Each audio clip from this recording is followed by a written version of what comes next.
Hello and welcome. No doubt, when looking to invest in a used car, you should always get it through inspection by your reliable mechanic. However, this step still costs money. If you bring him or her 100 cars, it's 100 times your money. So you need to be absolutely convinced the car is worth it. In here, you'll find everything you'll need to build up a strong case file around any car. In summary, when inspecting a car, probe the exterior condition, whether it's body, paint or tire wear. Examine the engine. Might seem hard, but there's multiple easy clues, whether it's obvious engine quakes, weird noises, smells or smoke.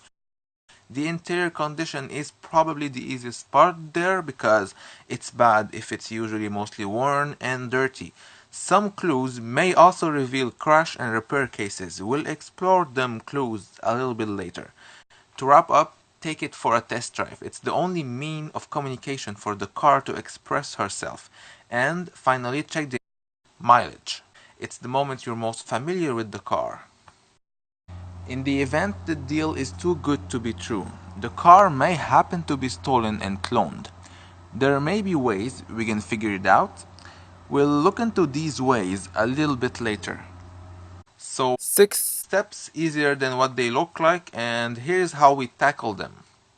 First, exterior condition. It's always good habit to be aware of the most common issues found on the car you're looking at.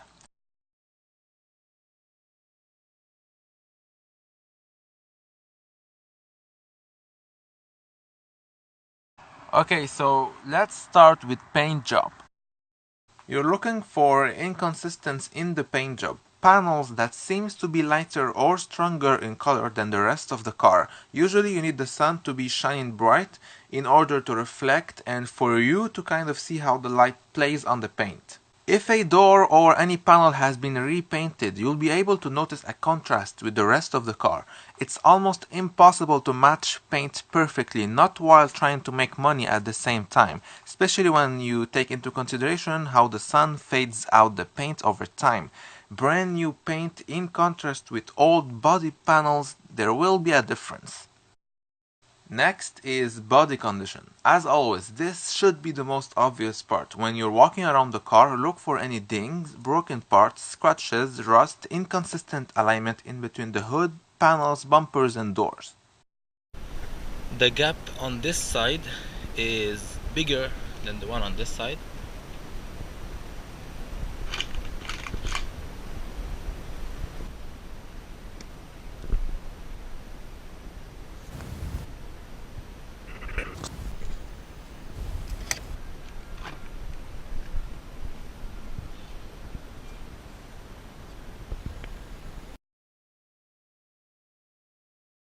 Wheels and tires. First of all, make sure all 4 tires are the same size, make and model. Then take a penny, insert it in between the tire tread. It will give you a rough estimation.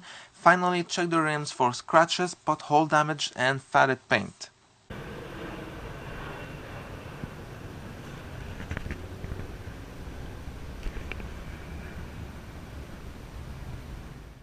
Behind each wheel you'll find mechanical components. Most of the time it's not so easy to take a look at. You'll need a very expensive $850 small accurate device. Your cell phone basically. Use it kind of like I'm doing now. This tip will give you easy access to components such as front axle, ball joint, lower table, control arms, bushings and many more mechanical components which we are never used to inspecting. Even if you're not a mechanical expert, you can still look for anything unusual. If anything seems torn, broken, rusted, and if you're not sure, compare both sides. Check and see if the headlamps are becoming blurred and yellow because of the heat generated internally from the headlights and externally from the sun. Non-UV treated transparent plastic tend to slowly degrade. Keep in mind the headlights are always turned on as a safety feature while the car is running. This is why sometimes yellow blurred headlamps can give you a rough estimation on the actual mileage driven.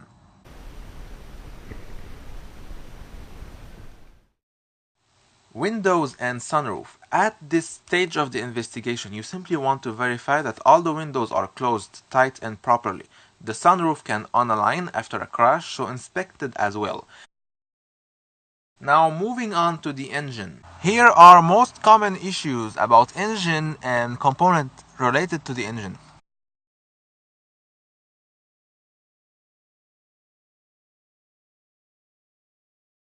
Okay, so before even starting the car up, inspect the engine oil. You are looking for four things. Is there any oil? Obviously, no oil means God knows if the engine is still in good order. Now, does it look like oily oil? If it feels and smells like anything else but usual oil, the engine most probably have some expensive issues. The sad part is the recent engine, especially on expensive cars, are not coming with dipsticks anymore. Anyway, moving on. Is there missing any oil? If yes, it's common for all engines to lose a little bit of oil over time, so no worries, as long as it's not under the minimum mark. Finally, is it dark or brighter? Basically, the darker it is, the sooner it's gonna need an oil change. Next, start the engine up and listen. Ideally, a cold start is the best way for checking an engine. If it's too rough, you know it's usually packing a big load of mileage. So listen for any weird ticking sounds, odd rattle, or knocking noises.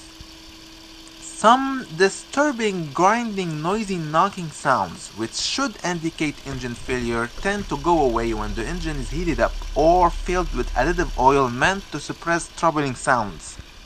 This is the part that I hate the most because most of the time when you get to the car you wanna see, sometimes for honest reasons, the salesman will have your car already preheated and warmed up.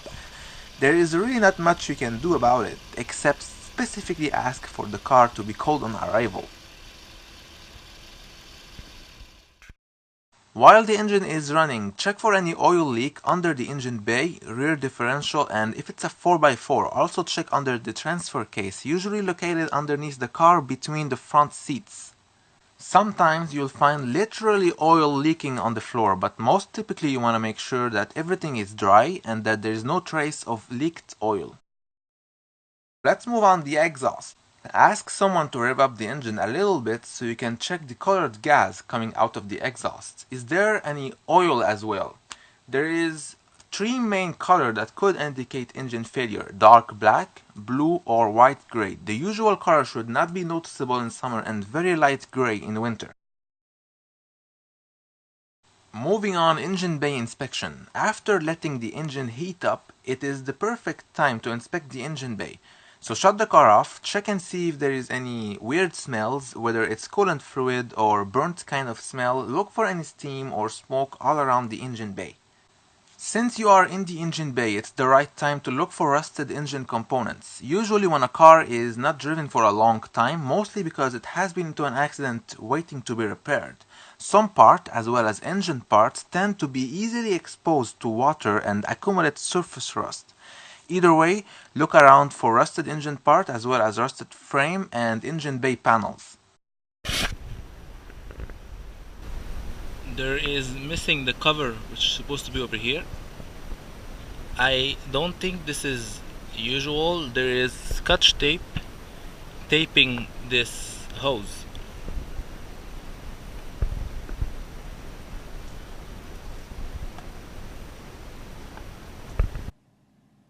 Let's take a better look at underneath the car. This is kind of cheating because when you are inspecting a car on your own, outside, on the side of the road, you won't have access to a container. Nevertheless, this is your typical mechanic's eye view.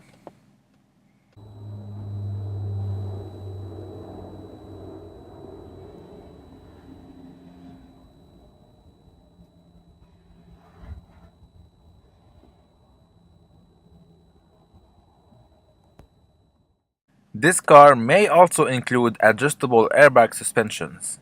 This one doesn't have them, but if yours does, then fire them up and see if they lift or level the car casually.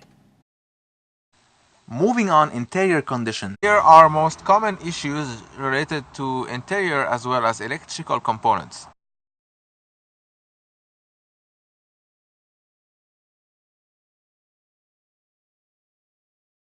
Okay, So, look for any interior wear mark. Less mileage means more value. When people run out of honesty, they become horrible. They decrease mileage without ever restoring life to the car, which is a major problem and is, in my opinion, why a lot of cars that we expect to be reliable appear unreliable. When you buy a used car showing 20,000 km and you are supposed to replace your transmission oil at 100,000 km, you are not aware the real genuine mileage you bought the car is actually 120,000 km.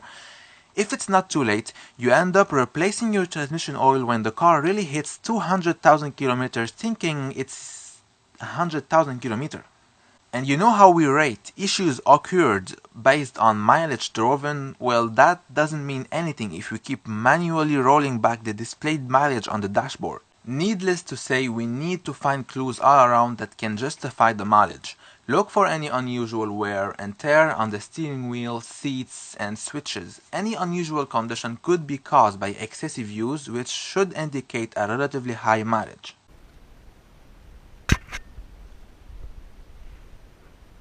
Now, this car right here has some water that is leaking inside the trunk, which is certainly unusual.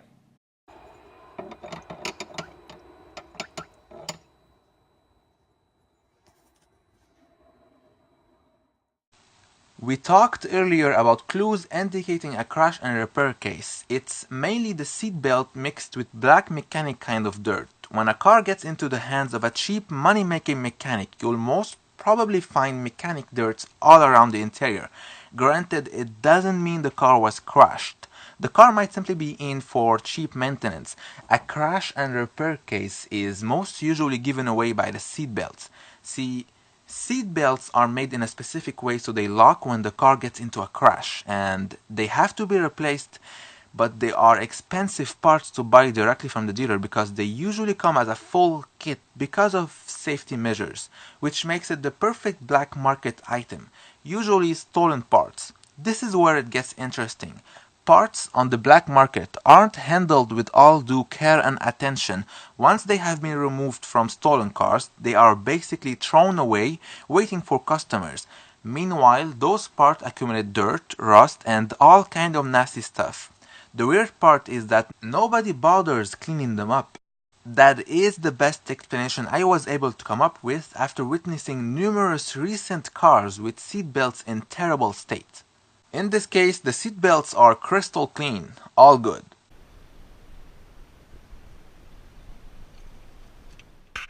Now, all windows and sunroof. Make sure all windows are working properly, open them up and close them down.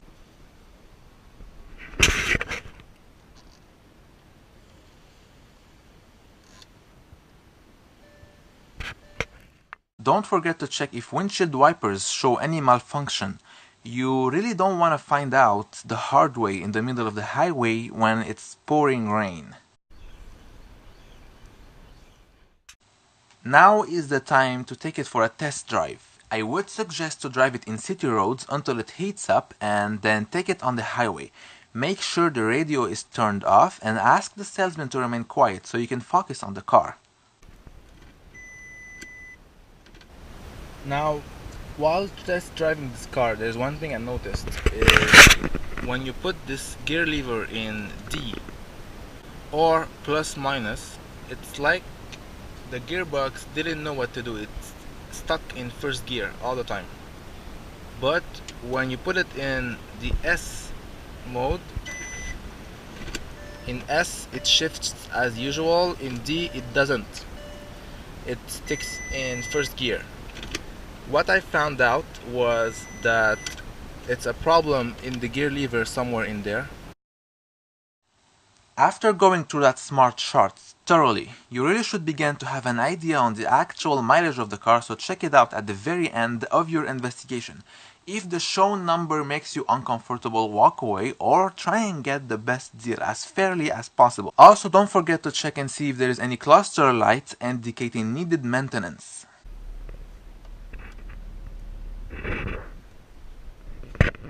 Cloned cars are usually kept within the same country they have been stolen in. Very bad people will manually replace the vehicle identification number of a stolen car with those of another genuine clean titled one. Here is the first location of the VIN number, and here is the second one. All cars of any make, year, and model should have these two identification number. The problem is bad people have managed ways to take off those VIN numbers and glue some other fake ones. They look real, but they're fake. Therefore, the stolen car is now holding the identity of another car which probably someone somewhere is owning. Basically, cloning car this way means there will be two or more cars on the road with the same vehicle identification number. Some recent cars, however, are now coming with at least 1/3 location of the VIN number. Each manufacturer will have it stamped proofed somewhere on the frame, or at least sticker printed somewhere else around the car, either in a booth or in the engine bay. Check them out before signing anything or paying any deposit, especially if you feel the deal is way too good to be true.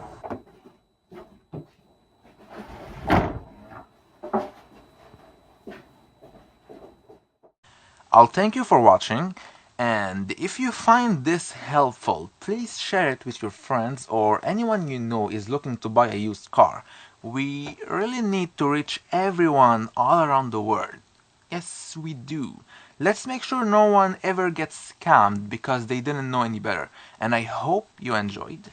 Whether you're looking to buy or to be entertained by nice car footage, I suggest you subscribe and scroll through the channel. There are many things which discusses many cars. Thank you, take care, and goodbye.